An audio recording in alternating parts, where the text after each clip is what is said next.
اللي يشتمك اشتمه، مش حرام واحد شتمك بشتيمة معينة انت تردها له. فمن اعتدى عليكم فاعتدوا عليه بمثل ما اعتدى عليكم، وإن عاقبتم فعاقبوا بمثل ما عوقبتم به. الحديث النبي بيقول فيه المستبان ما قال على البادي منهما ما لم يعتدي المظلوم. واحد شتمني شتيمة معينة حق شرعا ان انا اردها له، الذنب عليه هو لان هو اللي ابتدى في الشتيمة. ما لم اعتدي يعني شتمني شتيمة، شتمني انا فانا شتمته هو وابوه وامه، انا كده ابقى معتدي، والله لا يحب المعتدين. لكن الافضل شرعا والاكثر ثوابا انك تصبر، فمن عفا واصلح فاجره على الله. لكن خلي بالك العلماء بيقولوا ان شرط العفو والاصلاح. واحد شتمني حقي شرعا اللي انا ارد له الشتيم، اكثر ثوابا ليا والاكثر استحبابا ان انا اصبر، يمكن ده يرج قلبه ويخليه يراجع نفسه، وكده ابقى اكون سبب في اصلاحه وهدايته. لكن واحد لو انا سكت على شتمته انا متاكد ان هيفهم ده بفهم غلط، كده خايف منه او اللي انا بذلول فهيزيد في طغيانه. لما اسكت كده بخليه يتجبر اكتر واكتر. عشان كده ربنا عز وجل ما قالش العفو بس، قال فمن عفا واصلح. ان مش دين استكانه ولا دين ذل، ان دين عزه، ومش من العزه ابدا انك يعني تاخد على وشك وتسكت. ناس كتير فاكرين ان انت طالما التزمت يبقى تسمع شتمتك بودانك وتسكت. يا ريت بقى تاخد الفيديو ده وتوصله لغيرك.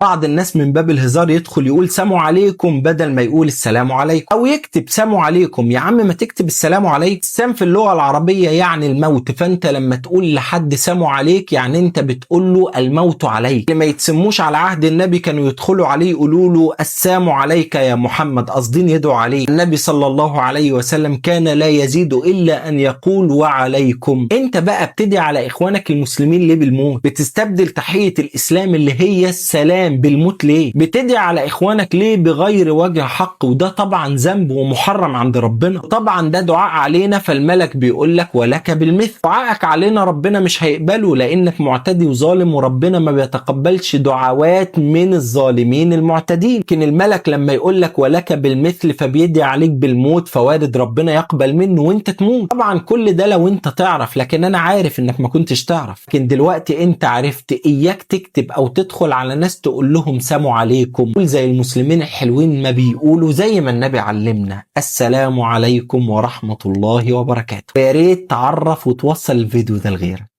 هو حقيقة يا شيخ لو حد كل وش الرغيف وساب ظهره ربنا يحرق ظهره يوم القيامة عشان ما كلش ظهر الرغيف؟ ده حديث راوته الست الوالدة. انت عارف امهاتنا كده ساعات بيقولوا حاجات يضحكوا بيها علينا عشان ناكل، عشان يحفزونا ان احنا ناكل. يقول لك ما ينفعش تسيب الاكل، ما ينفعش تسيب باقي الاكل. ايه ما ينفعش تسيب باقي الاكل؟ هيزعل يعني؟ الاكل هيغضب؟ الطبق هياخد بعضه ويبات بره البيت؟ ما ناكله بالليل يا جماعه، ما ناكله تاني يوم. يقول لك اوعى تسيب باقي الاكل عشان الشيطان ما ياكلوش. يعني مين اللي قال اللي انا لو سبت باقي الاكل الشيطان هياخد الطبق ويطلع يجري؟ الشيطان بياكل معانا لو ما قلناش بسم الله. فهم بيقعدوا يعملوا حاجات زي كده عشان ايه؟ يشجعونا ان احنا ناكل. يعني هي الحقيقه ان انت تاكل وش الرغيف وتسيب ظهره دي حركه مستفزه الصراحه. ما تعملش كده، كل الرغيف كله زي بقيه البشر يعني. لكن ان ما حدش كل ظهر الرغيف فربنا يحرق ظهره عشان ما جالش ظهر الرغيف، لا، ربنا احكم من ذلك. ربنا هو الحكيم، ربنا اله لطيف غفور حكيم عليم خبير كمان. احمد ربنا على نعمه الله سبحانه وتعالى. وقول للست الوالده تبطل بقى.